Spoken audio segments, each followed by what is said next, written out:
In today's news, Premier Andrew Fahie responds to Governor's claims of rejecting UK assistance in border protection. Education Minister says online sessions continue in wake of additional cases, and BVI lifts suspension on one Caribbean Airlines. All this and more when 284 News returns. I think you need to clearly see what happened. As far as what? You and I, we decided we were gonna take our space. What happened? Yeah, and then I got into an entanglement in August. That's what I said. An entanglement. Yes. Yes. An entanglement. Yes. A little entanglement never hurt nobody. For the month of August, enjoy double the fun when you activate a 2 GB data plan or any hero plan and get double data. But wait, man, we're making things even sweeter. We've got a deal even Jada can't resist. Sign up for our Go Fast LTE and get your modem for only $149. The catch is, there's no contract required, but you'll definitely need the willpower to leave. So come get entangled with August. In August with the home team. 34 years and counting. We ride together. We die together. CCT for life. Is business slow, cash flow down, hosting an upcoming event? We can help. Advertise with 284 Media and take your business or event to the next level by enhancing your present marketing and messaging strategies. Allow our team of experts to create a personalized ad that sets your business apart from all the rest. This could be your business or event. So, what are you waiting for? Contact our marketing team at 284media@cctbvi.com. Advertising with us works. Welcome everybody. It's Wednesday, August 26, 2020. I'm Ron Grant coming to you live and direct out of nature's little secrets in, of course, the beautiful British Virgin Islands. We have so much to get into this evening, but before we get into that, Higher BVI has postponed the back-to-school distribution drive. In an official statement, organizers of the Higher BVI back-to-school distribution drive said, and I quote, "Due to the imposition of the recent curfew hours, we are required to postpone this event. We will update you on a new date in the future. Please continue to follow all safety precautions." And of course, in the international scene, we're following a story in Wisconsin where police shot a man 7 times in front of his child. Now, of course, this has sparked numerous protests in the U.S. in the wake of the Black Lives Matter movement. Now, we will continue to follow that story for you and wish all of our brothers and sisters over there in the U.S. The safest of times. Now beginning on the local scene, as the territory of the Virgin Islands continues to battle border protection and the responsibility for same seems to continue to shift. Leader of Government Business, the Honorable Andrew Fahie, has joined the conversation after the Governor of the Virgin Islands, Augustus J.U. Jasper, said in a statement that UK assistance was offered to the BVI but was refused. Governor Jasper, in an official press briefing yesterday afternoon, said, and I quote, "There was a previous offer from the UK to help the bolster of the territory's border security in the early days of COVID-19. That offer was not supported at the time. I will be discussing with the National Security Council what support might now be needed and will update in due course." Governor Jasper continued by saying, "People have rightly expressed concern about the small number of individuals who are not following the rules and concerns about our border security. As we impose restrictions internally and have strict measures in place for people traveling through the legitimate routes in the territory, we must ensure that our borders are secure and that people comply with the required measures," the governor expressed. In case you missed the governor's press conference, let's take a look at this clip. The National Security Council is meeting later today. There was a previous offer from the United Kingdom to help to bolster the territory's border security in the early days of COVID-19. That offer was not supported at the time. I will be discussing with the National Security Council what support might now be needed, and I will update in due course. That was Governor of the Virgin Islands, Augustus J.U. Jasper. Now, in wake of the governor's comments, which stirred quite a conversation locally, Premier and Minister of Finance, the Honorable Andrew Fahie, said in a press conference last evening that the assistance offered by the United Kingdom Royal Navy should be the last resort. In a direct response to the governor's comments, Premier Fahie said to this, take a look. First of all, I'm disappointed to know that it reached the public domain in the manner that it reached. Because it's not a time for persons to be pulling aside with a governor or premier. This is a time of unity. So I don't want to get in any actions that are going to seem like there's a tug of war. But at the same time, too, there has been some things put in the public domain. And the first thing I want to say is the inference is that there was an offer, and that offer was refused. So, can I remind everyone that the deliberations of National Security Council are supposed to be confidential? And it is a breach of confidence to say who said what and who disagreed with what. Because of the implications of what has been put in the public domain, I am now forced to go into the deliberations of the NSC. But I'll do my best not to compound the damage that has already been done by the statesmen's statements that were made. The BVI government had various requests to the UK government during this COVID-19 era based on the advice and guidance that was coming from the technical people on the ground in the BVI. You would recall very vividly, in the early stages of the pandemic, we requested a medical equipment ship for quarantine. That was met with laughter. And there were other requests. Most of the requests were either declined or the response was never returned in a timely manner. And your government had to foot the bill for these things from the public's coffers. There was some discussion about military support. And I must say here that the UK and its agents seem to be itching to put military personnel within the jurisdiction, whether on the sea or on the land. In the early stages when we were asking for funding to help with the social issues, in the early stages when we were asking, at the time still writing through the technical people for assistance with test kits, in the early stages when putting military was not even a thought. That was the one offer on the table. So all people for generations have worked hard to earn our freedom and to reclaim our dignity and determination of our future. We have seen what has been done to other countries, and we do not want to be put in a reverse direction, rolling the clock back into some form of colonialism or home rule, disguised as otherwise. Every time we have been pressured to accept military presence in the territory, we have been required to consider the social, historical, and cultural aspect of this decision. And part of that, as I said in my remarks, includes our march towards self-reliance and self-determination. It is on this basis and in the confidence in our personnel here in the BVI, all people of the BVI, as I've already explained, it was felt that military was not the way to go. And we decided on many, many measures that we would exercise first. And we have exercised our options, and we have done pretty well. Yes, we recognize what has happened or alleged to have happened on Saturday. But that one speck cannot, should not, and will not determine or define the success of the BVI with our borders over the past times. No system, no agency is 100% accurate.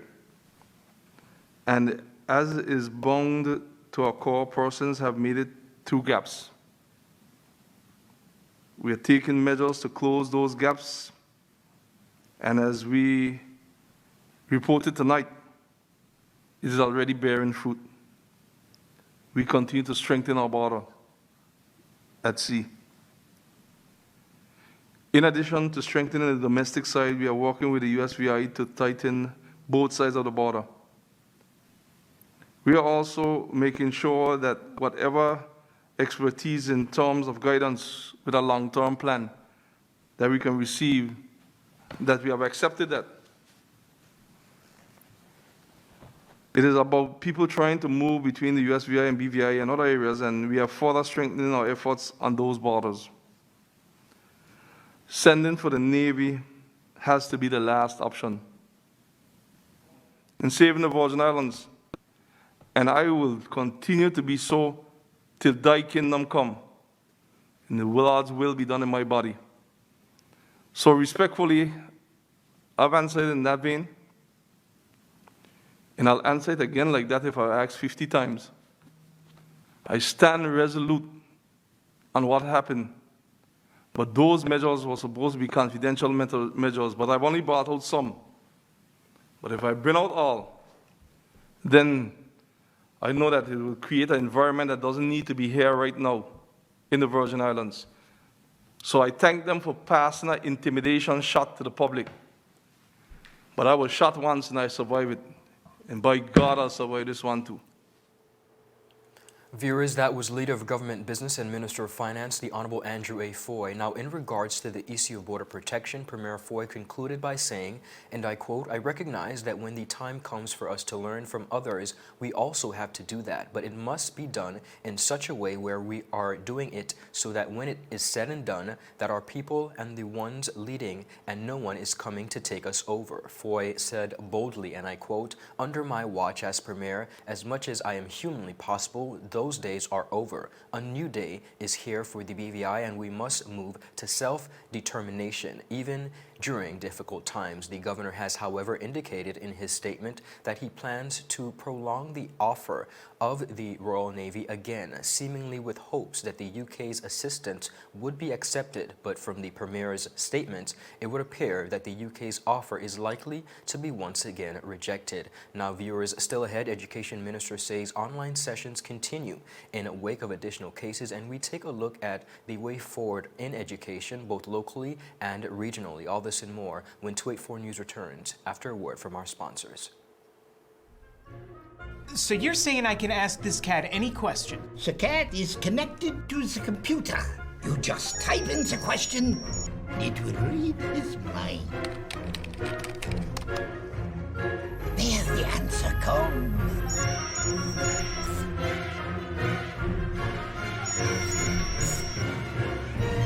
You're the man! I've been looking for this for weeks. Brilliant Hands and Minds Tutoring Services, one-on-one tutorials in math and English, intense homework assistance, academic enrichment, school projects, effective communication and public speaking development, sign language for adults and children on Saturdays only. Registered with the Virgin Islands High School Certificate Program, Brilliant Hands and Minds can help you too. Offering intense curriculum-based training to help you or your loved ones get their high school diploma. It's time to make your family's education a #1 priority. Hurry, space is limited. Brilliant Hands and Minds Learning Center. We are the trained education professionals.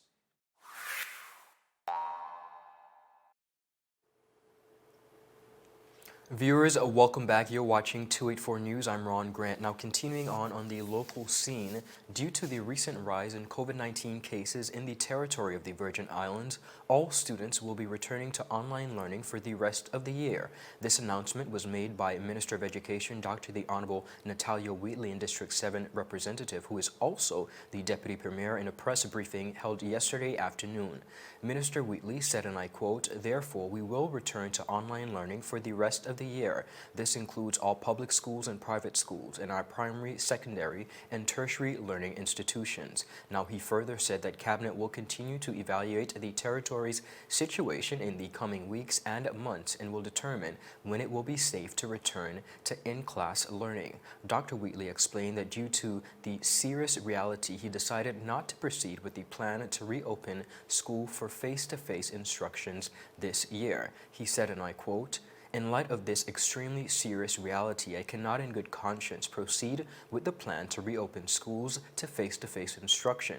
This will place administrators, teachers, support staff, and our most precious resource, our children, all at risk. For private schools, classes can begin as early as Monday, August 31st, 2020. Now, Minister Wheatley further explained specifics of the new school year. Take a look. Therefore, we will return to online learning for the rest of the year. This includes all public schools and private schools, and our primary, secondary, and tertiary learning institutions. Cabinet will reevaluate in the coming weeks and months to determine when it will be safe to return to the classroom. Until then, we will continue to rely on the use of technology. For private schools, classes begin as early as next Monday, the 31st of August 2020, and we will be providing orientation and training specifically for the educators, parents, students, and support staff members of these institutions. The sessions begin on the 1st of September 2020 with a focus on the online platforms, specifically in the areas of PowerSchool, Divide textbooks, full usage, and Google Classroom for assessment, evaluations, and lesson planning. On the 7th of September, as Minister, I will speak to all educators as I outline my strategic direction for the school year and declare the school year officially opened. This will be followed by a professional day for educators. The rest of that week will be used for professional development planning and preparation for the new school year. During the week of the 14th to the 18th of September, we will be conducting our kindergarten readiness assessment and our student orientation. And on the 21st of September, classes will begin for all public schools. The training and preparation for the upcoming term will have a very heavy emphasis on COVID-19 protocols and online pedagogy. We'll partner with the Ministry of Health, specifically the Environmental Health Unit, to run training sessions for staff and students. Viewers, that was Deputy Premier and Minister for Education, Dr. the Honorable Natalia Wheatley. Now, additionally, it was announced by the minister that the government will be providing orientation and training, focusing on the online platforms, specifically in the area of PowerSchool, Divide textbooks, full use, and Google Classrooms for assessment, evaluations, and lesson planning. Now, these sessions will be available for educators, parents, students, and support staff, members of these institutions, commencing on September 1st, 2020. Now, during the week of the 4th to the 18th of September, the Ministry of Education will be conducting a kindergarten readiness assessment and student orientation. On September 24th, 2020, all classes for public school students will commence. Now, viewers, in the wake of the impact that is COVID-19 and has taken such a toll on education across the region, stakeholders have been joining the conversation as it pertains to education and the way forward. One of the voices that has spoken up is UNICEF. In an official statement, UNICEF shared, and I quote, "This girl is reading outside her classroom in Ghana. As a final year student, she was allowed to return to school so she could finish her exams. Disruptions to education have taken place across the globe during COVID-19, but governments must look for ways to return students to schools safely so that they don't miss out on the opportunities that will determine their future." Very powerful statement here from UNICEF. We see where all across the region and internationally as well, countries are looking for ways to reintegrate students back into the classrooms, but here in the Virgin Islands, we have put that on hold for the reasons outlined by the Honorable Minister. Now, still ahead, we revisit the saga between One Caribbean and the BVI Airports Authority as the BVI lifts suspensions on One Caribbean, and the U.S. Virgin Islands unfortunately records its 14th COVID-related death. We're going to get into that, all this and more, after a word from our sponsors. You're watching 284 News.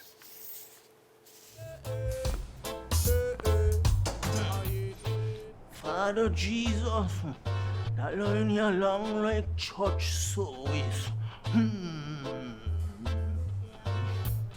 Alright, do enjoy the rest of the day.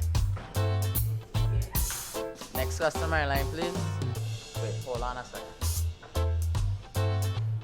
Yes, Sonny boy, come, yes, Sonny. Good morning. Good morning, Sonny boy. Hold on there.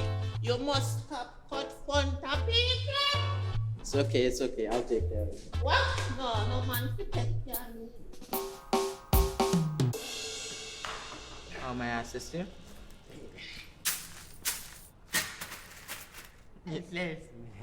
You want top of power? You want top of power? Join the prepaid party with CCT and enjoy more affordable data plans, more top-up promotions, more savings with hero bundles, and more value for your money each and every Tuesday with Top Up Turn Up Tuesday. Visit a CCT store today or anywhere CCT Top Up is sold and top up your phone. 5, 10, 15, 20, 25, 30. You want top of power? I think you need to clearly see what happened. As far as what? You and I, we decided we were gonna take our space. What happened? Yeah, and then I got into an entanglement in August. That's what I said. An entanglement. Yes. Yes. An entanglement. Yes. A little entanglement never hurt nobody. For the month of August, enjoy double the fun when you activate a 2 GB data plan or any hero plan and get double data. But wait, man, we're making things even sweeter. We've got a deal even Jada can't resist. Sign up for our Go Fast LTE and get your modem for only $149. The catch is, there's no contract required, but you'll definitely need the willpower to leave. So come get entangled with August. In August with the home team. 34 years and counting. We ride together. We die together. CCT for life. Viewers, welcome back. You're watching 284 News. Now, onto a story that is a local story, but it has caught much attention on the regional scene. Searchlight Online out of St. Vincent and the Grenadines, covering the conclusion to a story previously reported by us on the saga between the suspension preventing One Caribbean Airlines flights to the Virgin Islands, has been lifted following the conclusion that there was no intent on the airline's part to break COVID-19 protocols. Chief Executive Officer of OCL Barbados Limited, One Caribbean Limited Airlines, Reginald Adams, told Searchlight that he received a letter on the morning of Sunday, August 23rd, informing that the suspension had been lifted. The suspension had been in effect for 8 days, he noted. Now, previously, the British Virgin Islands Airport Authority had issued a notice stating that One Caribbean's foreign operator's permit was indefinitely suspended following a flight landing at the Terence B. Lettsome International Airport on August 4th without the necessary requirements.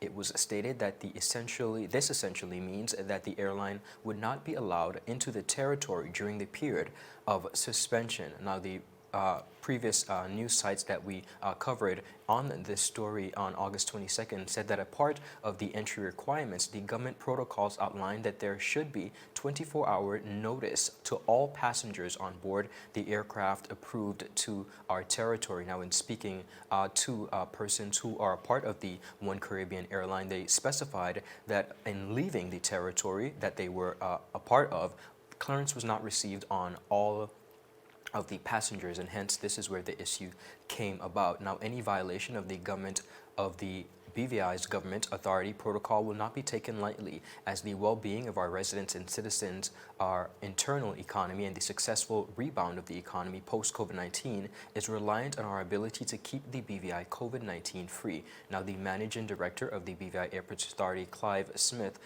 who was quoted, said on August 24th. Now, CEO Mr. Adams explained that One Caribbean has been operating flights to the islands, including Tortola, Cuba, Santo Domingo, Dominican Republic, St. Vincent, Barbados, Grenada, St. Lucia, Trinidad, during the time of COVID-19. He said that all of the countries update their protocols weekly, and we've been having to operate on all these islands and track all the protocols as they continue to change. Tortola changed their protocols on a Saturday, and we were not updated as to the change, Adams noted. Now, among the passengers on the One Caribbean flight that operated the Monday following this change were 3 employees of the Tortola government, which the airline had permission for. However, due to the protocol change, one of these employees was not accepted and had to return. Now, One Caribbean maintains that there was no notice of a change of protocol. Such was not able to be provided, and following their objection to the suspension and putting forward a defense, the suspension had now been lifted. COVID is a tough time, the CEO admitted, adding that we're operating out of 8 countries, and 8 countries are changing their policies weekly. Of course, we are happy, viewers, to see that One Caribbean and that ban has been lifted and that the issue has been sorted out, particularly as we continue to rebound and welcome nationals back to the territory. Now, continuing on the regional scene, just over in the U.S. Virgin Islands, the VI Consortium has reported that the USVI Department of Health yesterday announced 2 additional coronavirus-related deaths, bringing the territory of the U.S. Virgin Islands' total number of deaths to 14, 4 of which occurred within the past week.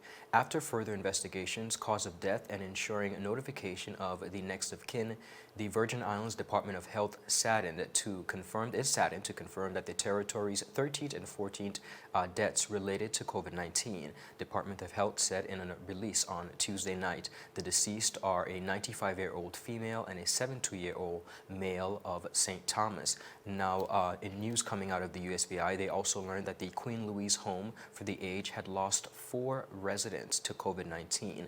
The Department of Human Services had not issued a statement on the matter as of yet. A very tragic story. However, the Department of Health reported 32 new coronavirus cases Tuesday night, 4 on St. Croix, 26 on St. Thomas, and 2 in St. John. The department listed 801 individuals as recovered up out of 754 a day earlier, for a total of 47 recoveries between Monday and Tuesday. Now, the department was tracking 215 active cases as of Tuesday, 50 on St. Croix, 11 on St. John, and 154 in St. Thomas. The USVI has now passed the 1,000 mark positive cases, with a total of 1,030 individuals testing positive for the virus as of Tuesday. To date, 15,032 people have been tested territory-wide, with 13,935 returning negative. Now, Governor Albert Bryan, during his COVID-19 response update on Monday, appeared very frustrated when responding to the question posted. The question asks, how was the virus able to infiltrate the senior's home in St. Thomas? His response, COVID. There was a pause, and then he added, in St. Thomas, we have coronavirus at a community spread level where we felt we needed to shut down. The reason it is called community spread is because you don't know where it's coming from. And the reason why we shut down is because we don't know where it's coming from. We still don't know. And we're just trying to get people to stop moving. It's not like they weren't protocols in place or anything. It's just, if you have prison guards, anything, nurses, personnel, anything is possible. Medical personnel moving from place to place, people coming in, eventually it's going to happen. It's a matter of when, not if it will happen. So all we can do is try our best to keep it to a minimum and then deal with the situation as quickly as possible. Now, when asked whether there would have been a different outcome for the current surge in cases if stricter actions had been taken earlier, the governor responded with sarcasm. You mean if I had a crystal ball that could have been seen what was going to happen? He added, the only action I think that we have done that's any different in shutting the bars. Reminded that he had halted the lodging reservation system in the territory, which discouraged visitors from traveling here. The governor asserted, so what you're saying, we should have never opened the territory at all? I don't think that's really feasible. We shut down the territory because we want people to stop moving. Mr. Bryan said the only thing that could have been done differently to keep people safe is if the administration had never allowed bars to open. Here we see where the governor of the U.S. Virgin Islands seems a little bit frustrated, as could be expected. St. Thomas, St. Croix, and St. John has been dealing with, as he said, community spread and a surge, and he is continuing to do his best with his administration to protect residents of the U.S. Virgin Islands, similar to us here in the BVI, where we continue to implement measures that we think is best. One of the things we have to remember, viewers, is that COVID-19 is a very fluid situation. It's a health crisis that is impacting all facets and all aspects of local economies, education, businesses, and at the end of the day, while a blanket approach might be used, we see where different territories and different countries are implementing measures that they think are best. All will not be supported by the people, but at the end of the day, they're doing their best. Now, viewers, thank you so much for tuning in and staying with us. That's it for today's News Roundup. Be sure to like us on Facebook at 284 Media and 284 BVI on Instagram and Twitter. I'm Ron Grant. We thank you so much, especially to our viewers across the region who tune in. Happy Wednesday to each and every one of you. Have a rest of the good day.